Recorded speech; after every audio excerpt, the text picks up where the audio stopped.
ഇന്ന് ഞാനൊരു തക്കാളിക്ക കറിയാണ് തയ്യാറാക്കുന്നത്. അപ്പോൾ അതെങ്ങനെയാണെന്ന് കണ്ടു നോക്കിയാലോ? അപ്പോൾ എല്ലാവർക്കും അറിയാവുന്ന ഒന്നാണ്.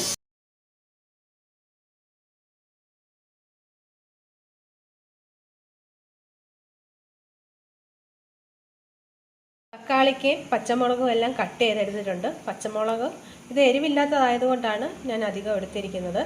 അപ്പോൾ നല്ല എരിവുള്ളതാണെങ്കിൽ 2-3 പച്ചമുളകിൻ്റെ ആവശ്യമേ ഉള്ളൂ. ഇനി ഇതിലേക്ക് നമുക്കൊരു 1/4 ടീസ്പൂൺ മഞ്ഞൾപ്പൊടി ചേർത്ത് കൊടുക്കാം. അതുപോലെ തന്നെ ഒരു 1/4 ടീസ്പൂൺ മുളക് പൊടിയും കൂടെ ചേർത്ത് കൊടുക്കാം. ഇനി ഒരു 1/4 ടീസ്പൂൺ മല്ലിപ്പൊടിയും കൂടെ ചേർത്ത് കൊടുക്കാം. മല്ലിപ്പൊടി ചേർക്കാത്തവരത് ചേർക്കേണ്ട ആവശ്യമില്ല.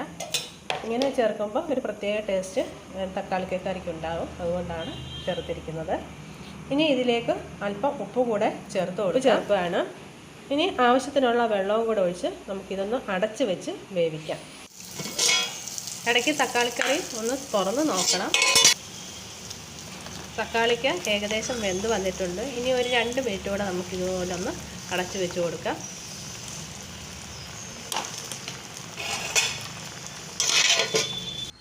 ഇതിന് അരപ്പ് തയ്യാറാക്കിയെടുക്കാം. അപ്പോൾ ഇതിലേക്ക് ഒരു കഷ്ണം ഉള്ളിയും കൂടെ നമുക്ക് കട്ട് ചെയ്തിട്ട് കൊടുക്കാം. ഇതിലേക്ക് ഒരല്പം ജീരകം കൂടെ ചേർത്ത് നന്നായിട്ട് ഇതൊന്ന് അരച്ചെടുക്കണം.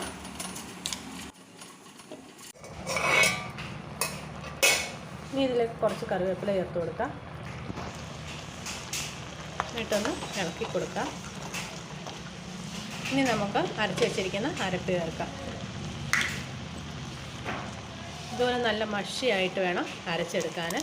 ഇതും കൂടെ ചേർത്ത് നമുക്ക് നന്നായിട്ടൊന്ന് ഇളക്കി കൊടുക്കാം. അരപ്പ് ചേർത്ത് കഴിയുമ്പോൾ നമ്മൾ മീഡിയം ഫ്ലെയിമിൽ വെക്കണം. എന്നിട്ട് അരപ്പ് നന്നായിട്ടൊന്ന് ഇളക്കിയതിന് ശേഷം ഒന്ന് തിളച്ച് വരുന്ന സമയത്ത് നമുക്ക് ഫ്ലെയിം ഓഫ് ചെയ്യണം. അങ്ങനെ തിളച്ച് മറിയരുത് കറി. അങ്ങനെയായ തക്കാളിക്കറി പിരിഞ്ഞു പോകും. ഒരല്പം വെള്ളവും കൂടെ ഇതിലേക്ക് ഒഴിച്ചു കൊടുക്കാം. ഇനി ഇതിലേക്ക് നമുക്കൊരു 1/4 ടീസ്പൂൺ ഉലുവാപ്പൊടിയും കൂടെ ചേർത്ത് കൊടുക്കാം. എന്നിട്ട് ഇതൊന്ന് ഇളക്കി കൊടുക്കാം.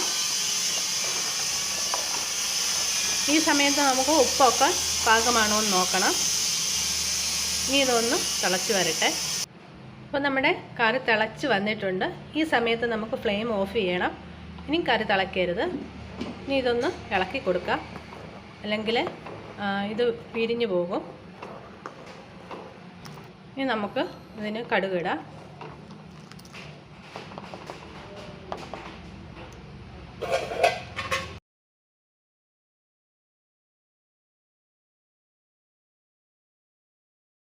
ഞാൻ ചീനിച്ചട്ടിയിൽ എണ്ണ ഒഴിച്ച് കൊടുത്തിട്ടുണ്ട്.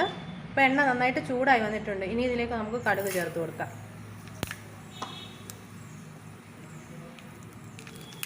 കടുക് പൊട്ടി തുടങ്ങിയിട്ടുണ്ട്.